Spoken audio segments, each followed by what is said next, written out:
En nuestra lectura de los poemas de Alberto Caeiro, tenemos una interpretación que podemos hacer a partir del poema 7 con la noción del ver, cuando dice: desde mi aldea veo cuánto desde la tierra es posible ver del universo. Por eso mi aldea es tan grande como otra tierra cualquiera, porque yo soy del tamaño de lo que veo y no del de mi altura. En las ciudades la vida es más pequeña que aquí en mi casa, en lo alto de este otero. En la ciudad las grandes casas cierran la vista con llave, esconden el horizonte, empujan nuestro mirar lejos del cielo y nos vuelven pequeños, pues nos quitan lo que nuestros ojos pueden darnos y nos vuelven pobres porque ver es nuestra única riqueza. Así empezamos con este poema 7, que nos da una mirada sobre la relación del ver y el pensar, el sentir y el pensar, que este pensar es visto en Alberto Caeiro como abstracción de los fenómenos, desviación de las sensaciones. Recordamos el poema 6, cuando dice: pensar en Dios es desobedecer a Dios, porque Dios quiso que no lo conociésemos y por eso no se nos mostró. Acá en el 7 se compara el pensar y el sentir, y la noción de sentir es distinta, porque las sensaciones que se entienden en Alberto Caeiro son sensaciones verdaderas, entendidas no como meras sensaciones cotidianas, pues para alcanzarlas se exige la depuración de los sentidos.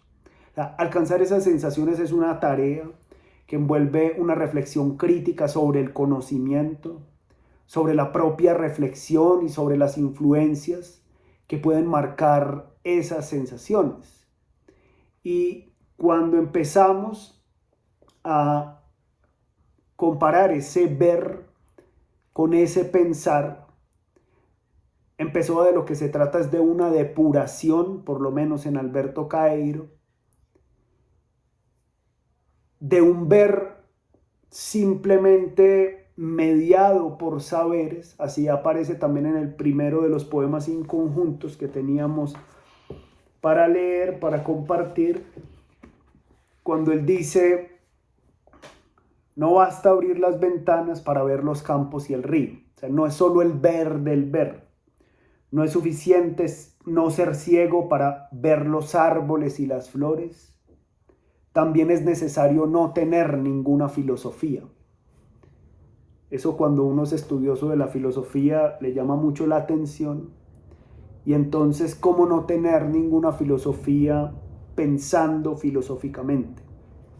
Acá, digamos, los fenomenólogos se acercan mucho a Pessoa y tratan de ver en él una propuesta de quitarse esos preconceptos, o por lo menos ser conscientes de ellos en el momento de acercarse.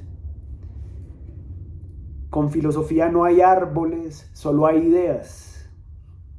Hay solo cada uno de nosotros como un sótano, dice. Hay solo una ventana cerrada y todo el mundo afuera.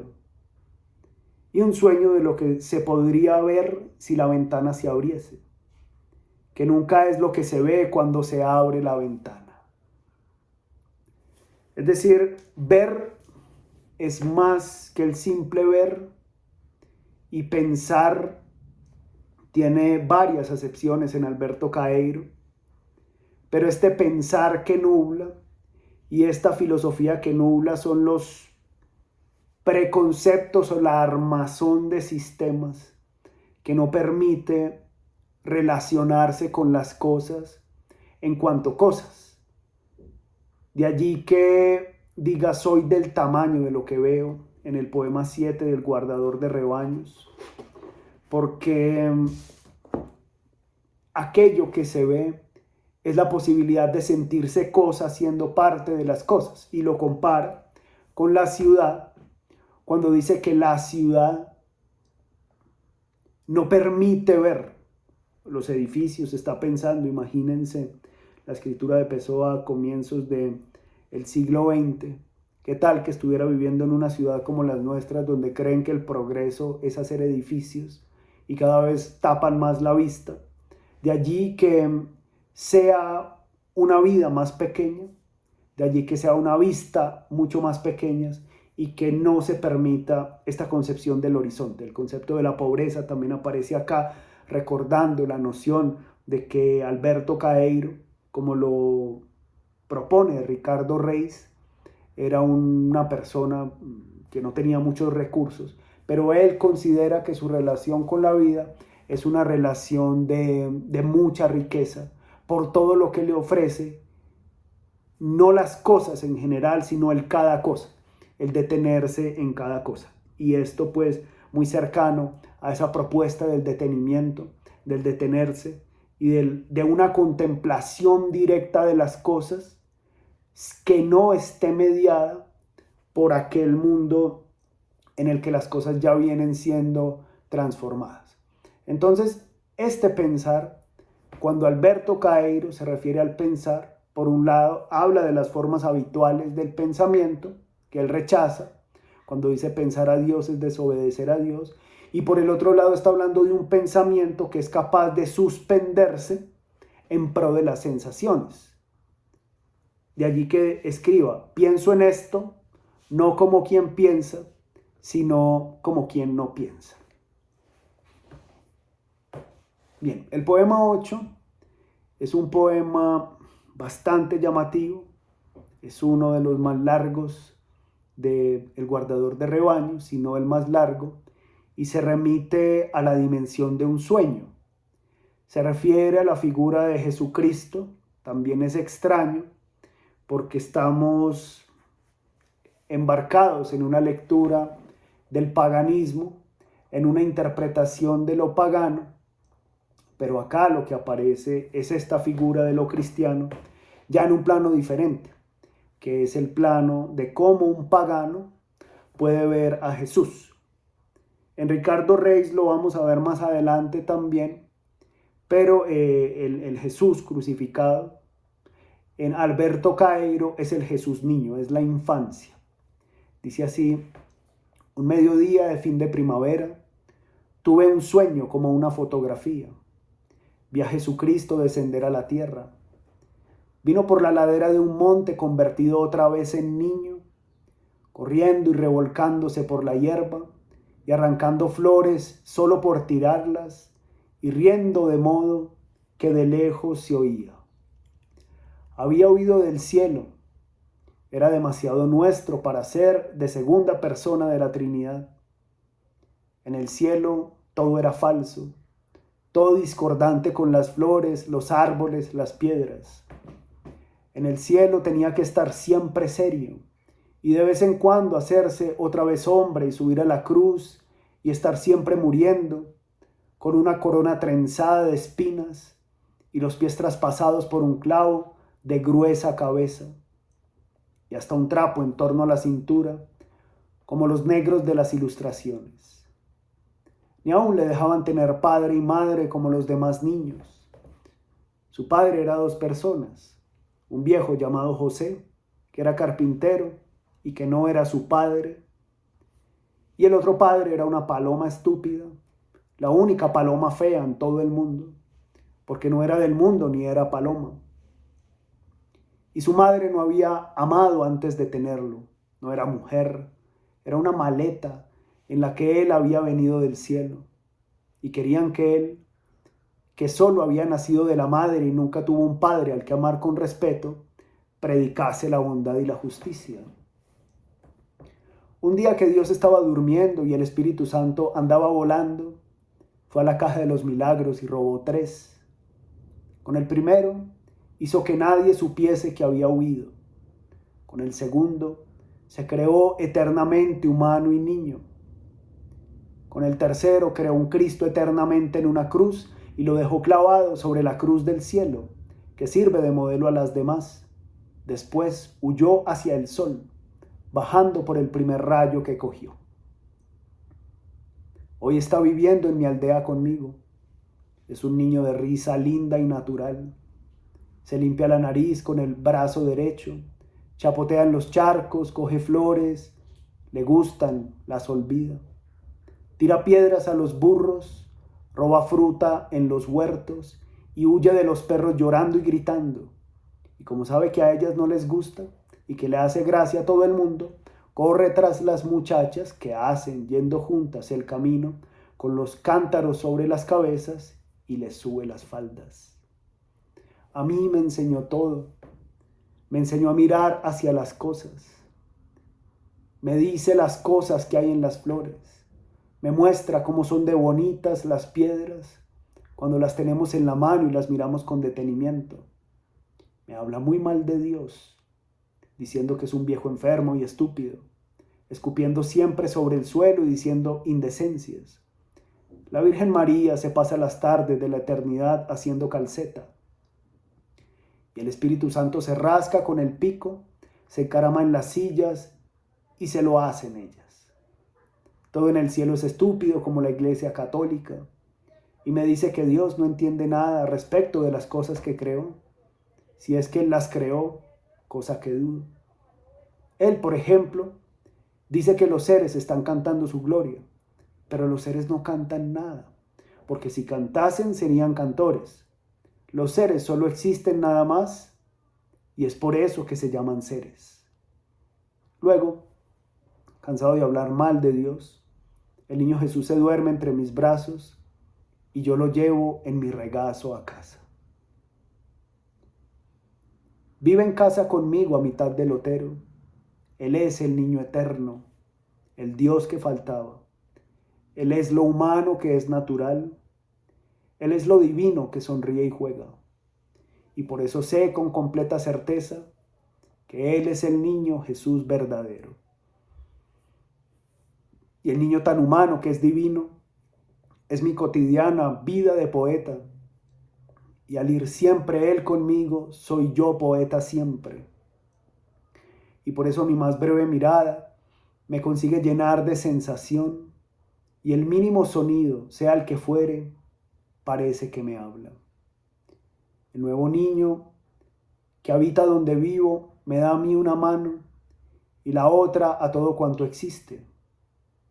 Y así vamos los tres por el camino que haya, saltando y cantando y riendo y gozando nuestro común secreto, que consiste en saber por todas partes que no hay misterio en el mundo y todo vale la pena. El niño eterno me acompaña siempre y la dirección de mi mirada es su dedo que apunta.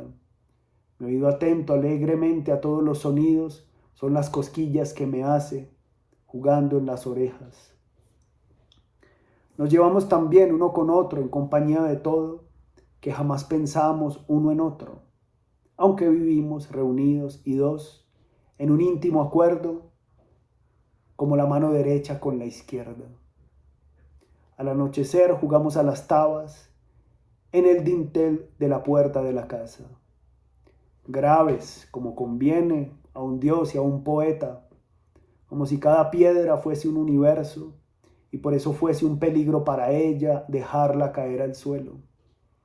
Después le cuento historias de las cosas propias de los hombres y él sonríe porque todo es increíble. Se ríe de los reyes y de los que no son reyes y le da mucha pena oír hablar de guerras y de los comercios y de los barcos que se esfuman en el aire de alta mar, pues sabe que eso falta a la verdad que posee una flor al florecer, que es la que anda con la luz del sol, alterando los montes y los valles y haciendo que los muros encalados nos lastimen los ojos. Y después se duerme y yo lo acuesto, lo llevo en brazos dentro de la casa y lo acuesto, desvistiéndolo despacio, como quien sigue un ritual muy limpio y del todo materno hasta que está desnudo. Él se duerme dentro de mi alma y a veces despierta por la noche y juega con mis sueños. Algunos los pone boca arriba, coloca unos encima de los otros y bate palmas solo sonriendo a mi sueño. Hijo, cuando yo muera, haz que yo sea el niño, el más pequeño. Cógeme tú en tus brazos y llévame para dentro de tu casa. Desnuda mi ser, cansado y humano, y échame en tu cama, y cuéntame historias, si es que me despierto para que me vuelva a adormecer. Y dame sueños tuyos para que así yo juegue, hasta que luego nazca cualquier día, que tú sabes cuál es. Esta es la historia de mi niño Jesús.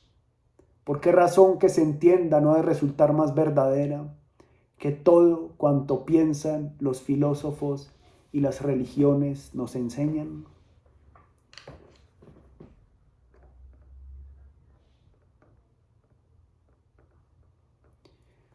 Bien, acá tenemos una imagen de un nacimiento, que es el nacer de una figura, tal vez la que uno menos esperaría en un poeta que se asume pagano y de quien Ricardo Reis dice que él es todo el paganismo.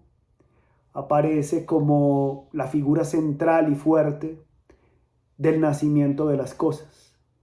Es un sueño, y en esto Pessoa se conecta con lo onírico, desde el soñar, que no es propiamente el sentir, empieza a crear una imagen que se abre a la posibilidad del sentir. Por ello, cada instante se hace para él una novedad del mundo, y por esto aparece este niño como el instante de lo eterno, no porque se repita, sino por la multiplicidad de lo irrepetible. Ahora, ¿por qué elegir esta imagen de este niño? ¿Y por qué concentrarse en algo que podría haber elegido el nacimiento de Dioniso, el nacimiento de Apolo, todas estas figuras del mundo pagano, pero se concentra en él? Y precisamente es por lo que le enseña, porque viene a ser el niño maestro y dice: a mí me enseñó a mirar las cosas. De algún modo esta imagen de este niño se va fundiendo con el poeta, y esta imagen de este niño termina siendo el niño de la mano del poeta, pero el niño también en el poeta, que también, si nos remitimos a los relatos de infancia de los evangelios, más que relatos históricos, son relatos de lo que acontece en la vida humana. Esto lo dice Eugen Drewermann cuando dice que al final toda esta historia del nacimiento de Jesús, del niño Jesús, es la historia de lo que acontece en la vida de un ser humano. Y este niño es el maestro porque enseña a ver a la manera del paganismo entendido como la infancia de la religión. Es decir, si el niño es la infancia de la religión, este niño Jesús es la encarnación del paganismo que desdice de Dios, o por lo menos de esta forma de construcción dogmática de Dios. Y estas comillas que pone el texto a mí me parecen fantásticas, porque si uno ve acá cuando él por ejemplo dice que los seres están cantando su gloria, pero los seres nada cantan, porque si cantasen serían cantores.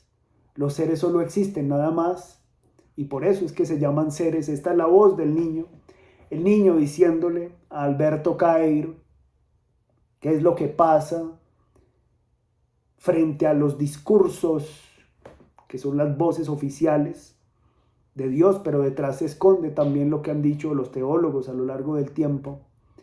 Y lo que él está diciendo es: la poesía lo entiende más, aunque no todos los poetas. La filosofía no es que lo entienda siempre, la mística mucho menos.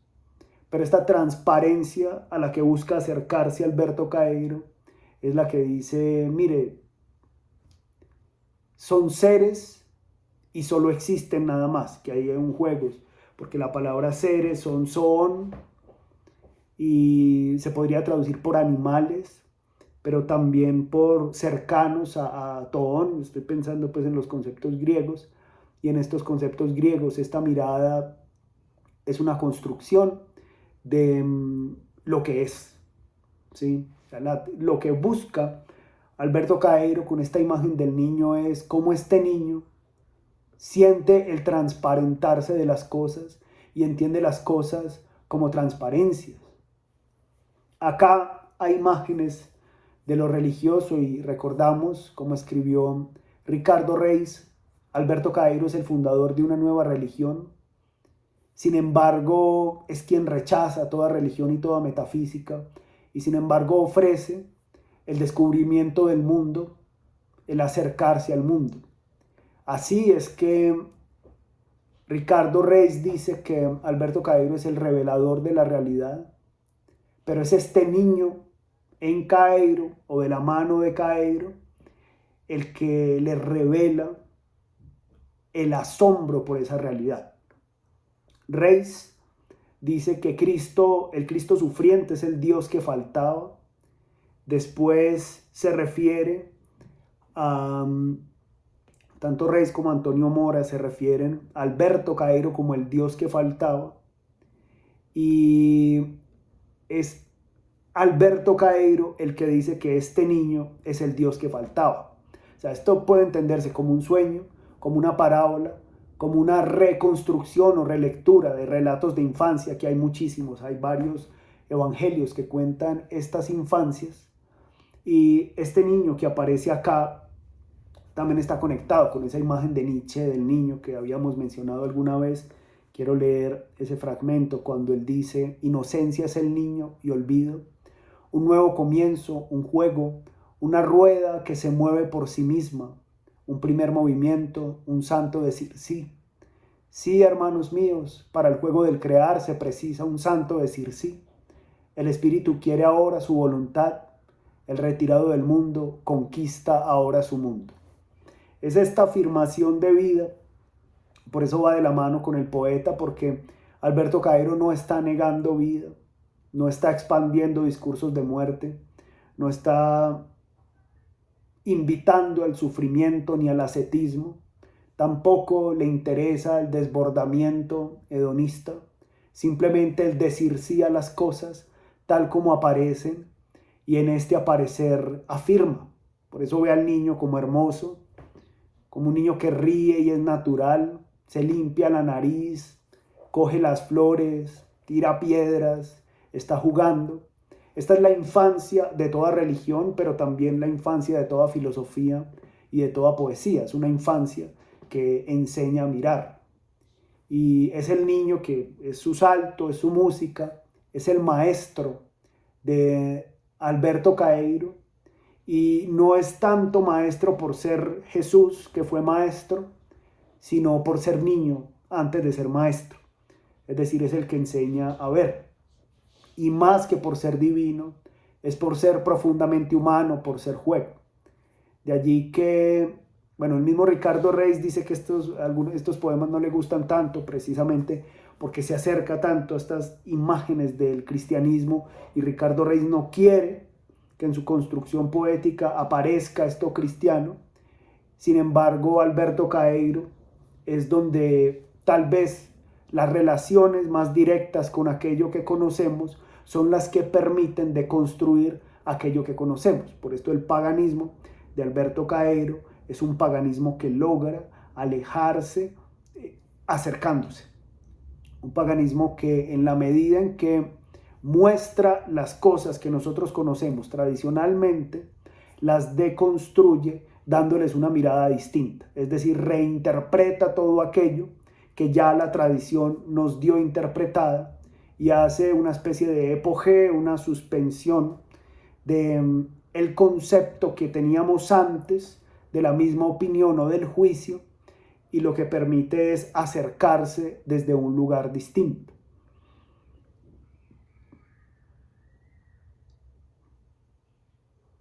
Bien, ahora quiero pasar al poema 9 del guardador de rebaños para entender un poco la relación con los sentidos. Ya tuvimos la relación con el pensar, de algún modo la relación en general con el sentir, la relación con el creer, y acá está la relación con los sentidos. Soy un guardador de rebaños, el rebaño es mis pensamientos. Mis pensamientos son todos sensaciones. Pienso con los oídos y los ojos, con las manos y los pies, y con la nariz y con la boca. Pensar una flor es verla y olerla, y comer una fruta es probar su sentido.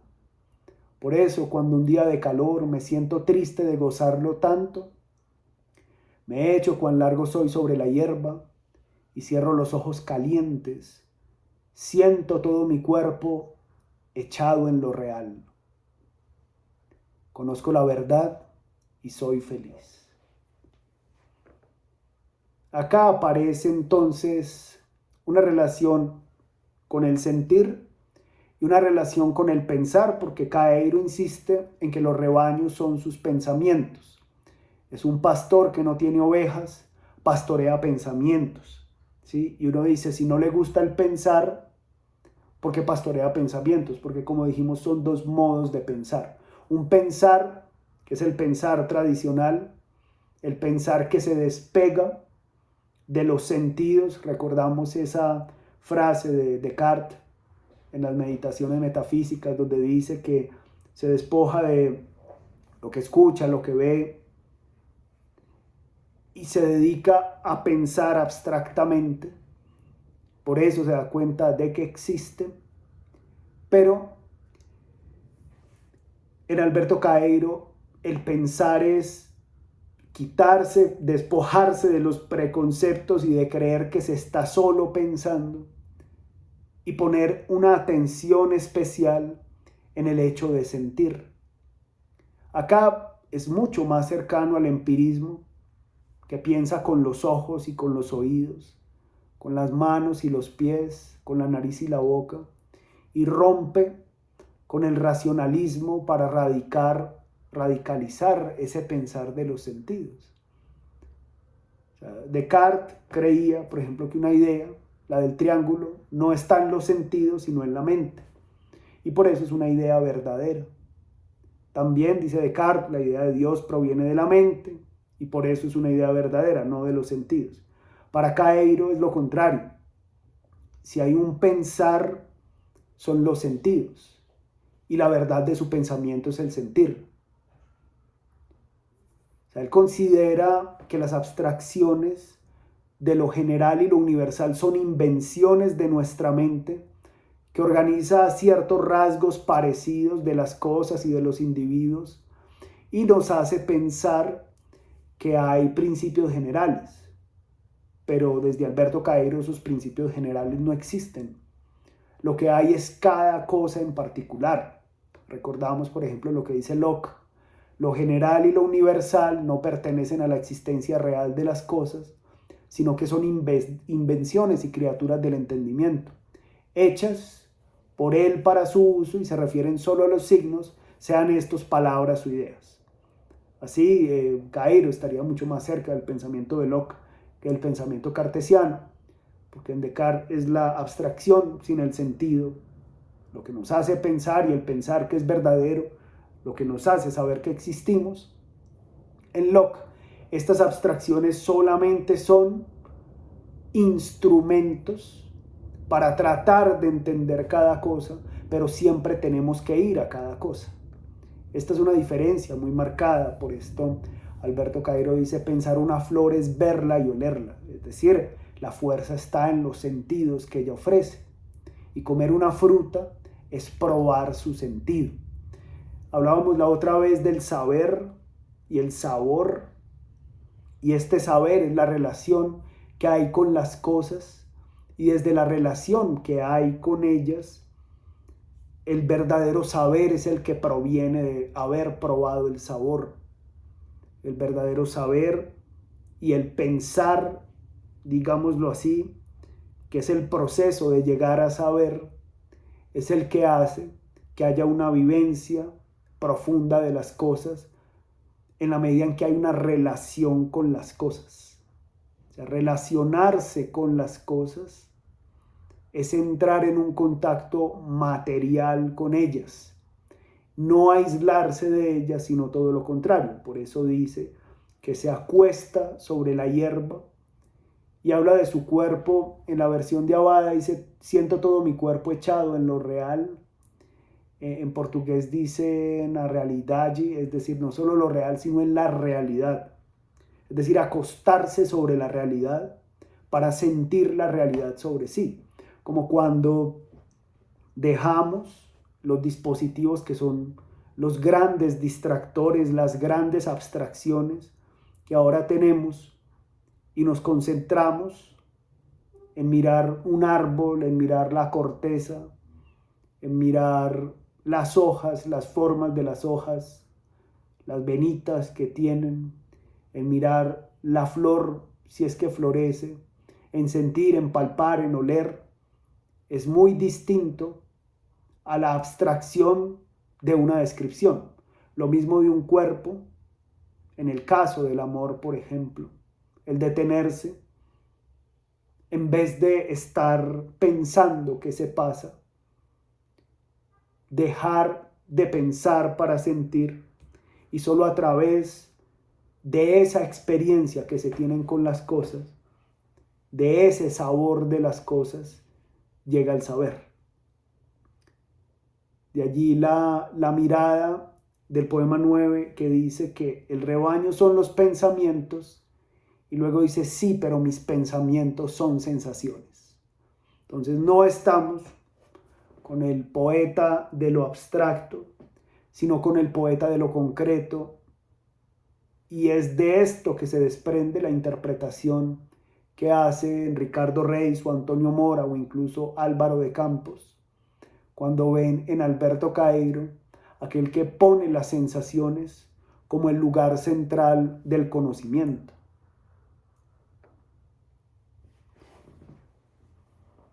Vamos al poema 10, que dice: hola, guardador de rebaños, ahí al borde del camino, ¿qué te dice el viento mientras pasa? ¿Qué es viento y qué pasa? Y que ya pasó antes y pasará después. ¿Y a ti qué te dice? Mucho más que eso, pues me habla de muchas otras cosas, memorias, nostalgias, cosas que nunca han sido. Nunca oíste pasar el viento. El viento solamente habla del viento. Lo que le oíste fue mentira, y la mentira está en ti.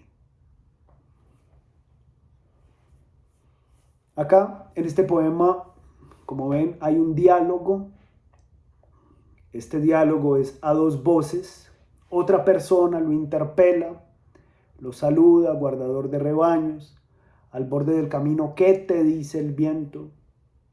La segunda voz, entonces, va a responder.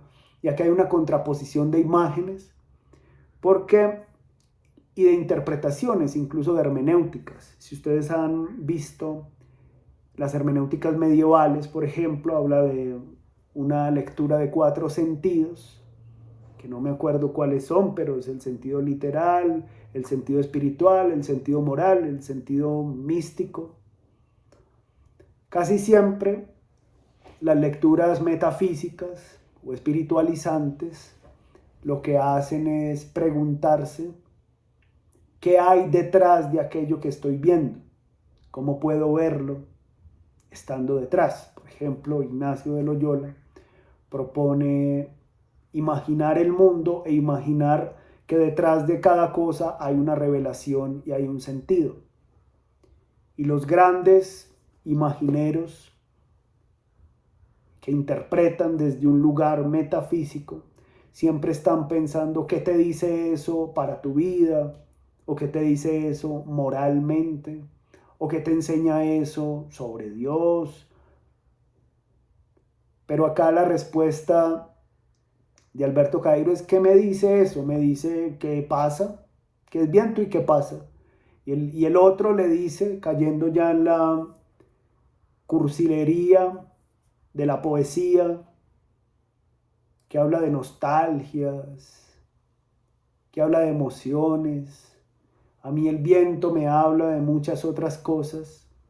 Y también acá hay un ejercicio de modernidad poética profunda en Fernando Pessoa, porque se está yendo contra ese tipo de lecturas que tratan de alegorizar los fenómenos naturales y volverlos elementos de cierta belleza que no tienen, porque tienen otra. Y lo que responde Alberto Caeiro es que cuando uno le atribuye a un fenómeno natural todos esos comportamientos espirituales como si fueran signos de otra cosa, no está atendiendo con honestidad a ese fenómeno natural. Por ejemplo, San Agustín dice que en la historia hay signos de Dios y que en la naturaleza hay signos de Dios. Él decía que hay dos libros de Dios, uno es el de la naturaleza y el otro es la Biblia. Y en ese libro de Dios hay que aprender a entender o a escuchar los signos de Dios. Pero Alberto Caeiro es de la opinión contraria y lo que dice es que no hay ningún signo detrás, lo que hay es la cosa misma a la que atendemos, y si la sabemos atender es suficiente para nosotros. No se necesita que el viento sea el Espíritu Santo, con que sea viento tiene la suficiente carga poética para existir. Entonces acá vemos esta relación en la que Alberto Caeiro rescata la fuerza de la naturaleza siendo naturaleza, sin tener que someterse a los conceptos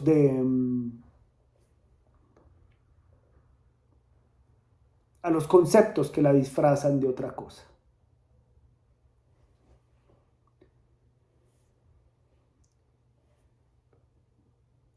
El poema 11 es uno de los poemas que más me gustan del guardador de rebaños. Es un poema breve, pero puede decir mucho. Aquella señora tiene un piano que resulta agradable, mas no es el correr propio de los ruidos, ni tampoco el murmullo de los árboles. ¿Para qué hay que tener un piano? Lo mejor será tener oídos y amar tan solo a la naturaleza. Alberto Caeiro trae a la memoria a una señora que tiene este instrumento musical maravilloso, agradable sin duda, a los sentidos, pero construido, y esto es una relación que él tiene con el arte. Es paradójica y por supuesto hay cierta ironía, y es que el arte, Kant, empezó, era un gran lector de Kant. Kant, si mal no recuerdo, porque no tengo mis notas a la mano ni lo he leído recientemente, se refiere al arte como esa posibilidad de imitación de la naturaleza. Retoma el concepto de mímesis aristotélico, aunque Aristóteles se refería a la mímesis de otra manera, porque era la imitación de las acciones humanas. En Kant es más bien una imitación de la naturaleza, y lo bello se mide en cuanto pueda imitar bien la naturaleza. Hay otras formas de arte, por supuesto, que son romper con la imitación de la naturaleza. Este tipo de sonidos, la música dodecafónica, por ejemplo, o este tipo de música que rompe con aquello que tiende a ser natural. Músicas actuales del heavy metal, por ejemplo, que en vez de imitar el sonido de la naturaleza, lo que hace es imitar el sonido de la guerra, el sonido de la industria, el sonido de las máquinas.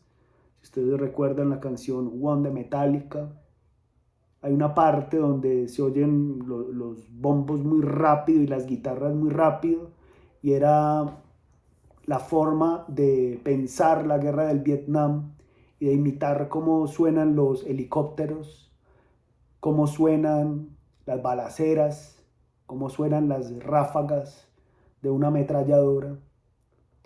En Alberto Caeiro, el arte no propone esa lectura de imitación ni de la naturaleza ni de la industria, sino que propone un despojarse para acercar a la persona a la naturaleza misma. Ahora, es paradójico y es una ironía del poeta, porque este acercamiento a la naturaleza solo se puede hacer a través del fingimiento del poeta. Otro de los poetas de Fernando Pessoa, que es Álvaro de Campos, es todo lo contrario, y él está encantadísimo con el poder que ofrece la máquina, el tren, los motores, porque es otra forma de conectarse con el mundo. Pero acá, digamos, de lo que quiere descreer Alberto Caeiro es de un arte que nos hiciera imitar la naturaleza en términos kantianos, y es con lo que él está debatiéndose. Porque para que un arte que imite la naturaleza, sí tenemos la naturaleza. Sí, esto nos lleva a una discusión estética interesante, porque siempre se dijo que era esto: cuanto más se parezca a lo natural, cuanto más se parezca el sonido de una flauta al sonido de un pájaro, va a ser mucho más bello, lo bello natural, en contra de lo bello artificial, que no sería bello. Y lo que pasa es que Caeiro dice: si es así, pues no atendamos al piano, porque tiene mucho más sentido atender al sonido de los ríos. Así se revela un poeta que no cree en la técnica ni en los instrumentos de la imitación del mundo. Ni siquiera dice que el sonido de la naturaleza sea música. Es que el sonido de la naturaleza es más que música, y es mucho más que todos los artificios. Por eso dice: lo mejor será tener oídos, saber escuchar. De algún modo, la poesía de Alberto Caeiro lo que hace es abrir los sentidos, expandir el pensar y acercarse a los fenómenos naturales tal como se presentan.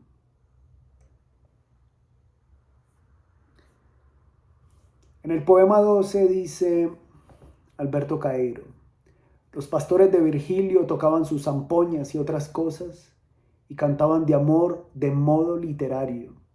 Nos dicen: yo nunca leí a Virgilio, ¿para qué lo habría de leer? Pero los pastores de Virgilio, los pobres, son Virgilio, y la naturaleza es antigua y bella. También en relación con el artificio del arte, en este caso ya de la poesía, Caeiro menciona a los pastores de Virgilio, quienes cantaban el amor literalmente con zampoña, pero sabe que estos pastores son el propio Virgilio y denuncia el artificio y la emulación del arte. Sin embargo, la ironía del poeta es que él está haciendo lo mismo, porque es Fernando Pessoa creando a través de otro poeta que está haciéndonos sentir este mundo pastoril. De allí pues la discusión que aparece en si esta es una poesía bucólica. Algunos críticos dicen que no, que es más bien una crítica al ejercicio de la poesía bucólica, que es esta poesía del campo, antigua, romana, que tuvo mucha fuerza después en el Renacimiento, en los romances también. Y los romances se entendían como el cantar de los pastores a las señoras feudales, y que eran siempre amores imposibles, porque lo que se hacía era que ellos iban y daban las serenatas, estos pastores, a señoras que no podían alcanzar. De allí la concepción de amor romántico, que algunos han llamado amor platónico, que yo todavía no sé por qué llamamos al amor platónico de esa manera, todavía no. Creo que es más ese tipo de amor romántico de un pastor de ovejas pobre, que ve a una señora muy engalanada, probablemente casada, tienen un amorío furtivo y después escapan. En este caso, Alberto Caeiro se remite, bueno, porque eso tuvo mucha fuerza, esta poesía bucólica, se remite a la más antigua, que aparece en Roma. Son pastores de Virgilio, que no son Virgilio. Y podríamos también pensar que los poetas de Pessoa, bueno, que son Virgilio, y podríamos pensar que los poetas de Pessoa, que son Pessoa, pero tampoco lo son, porque es necesario que él se desprenda de sí para que ellos empiecen a hacer que la unidad Pessoa se vea fragmentada, y la unidad Pessoa fragmentada se abra a la posibilidad de lo otro. El poema 13 también es breve,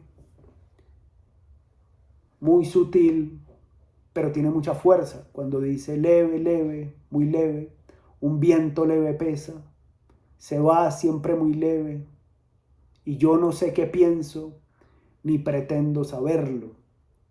Este lo podemos relacionar sin duda con el poema 10, cuando se encuentra con esta otra persona que le dice, ¿y qué te dice el viento? Y lo que le dice el viento a Alberto Caeiro es la levedad. No pretende saber ni pretende definir, porque la poesía no tiene que estar en el campo del saber.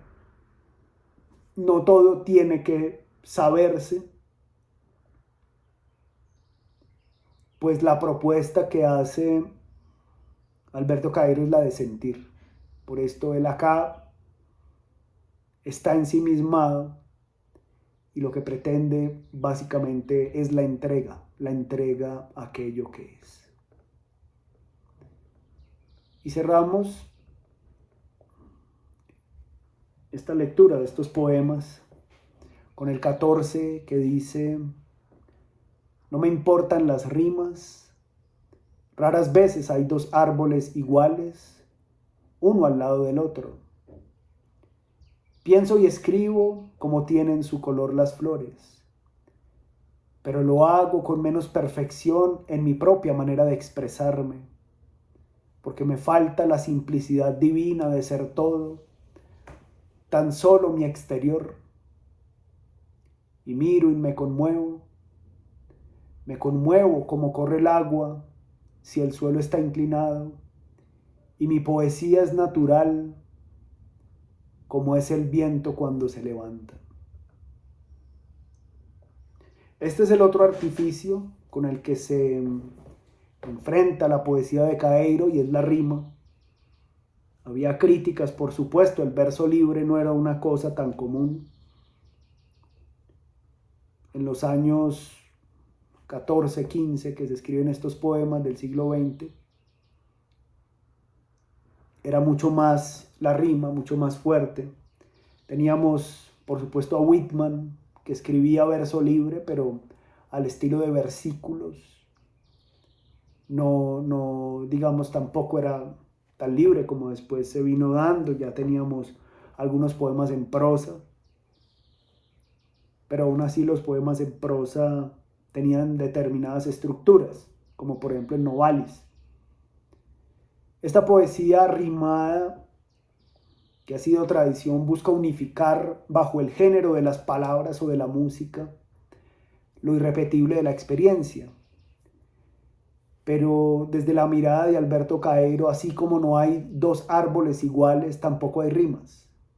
Y someter el poema a una rima es sacar a la poesía de la poesía, porque la poesía puede ser expresión natural o puede parecerse a lo más natural de la expresión. Es decir, la poesía es una respuesta ante el nacer de la naturaleza, porque ella misma es naturaleza naciendo en quien escribe, en el artista, en el poeta, el creador. Y la perfección no radica en la unificación del género por metros iguales, sino en la diversidad, o sea, en la ramificación de ese sentir de raíz que brota de repente. Caeiro considera que su escritura es natural porque brota sin artificios, porque no quiere imitar ni tampoco quiere unificar, sino notar la diferencia, De hecho, esta poesía es la notación de la diferencia. Dice, no hay dos árboles iguales. Y lo que le interesa, este modo de pensar, de saber, de sentir, de hacer poesía, es entender que cada cosa es irrepetible, que cada vida es su propia experimentación y desde esas experimentaciones la vida es ella misma. ¿Sí? Entonces tenemos acá a un autor que se conmueve y se conmueve con el ejercicio de una poesía que se entiende por natural y desde esta naturaleza se construye una mirada abierta a que podamos hacer de ella también una lectura transparente o a que permitamos a través de ella el transparentarse de la naturaleza.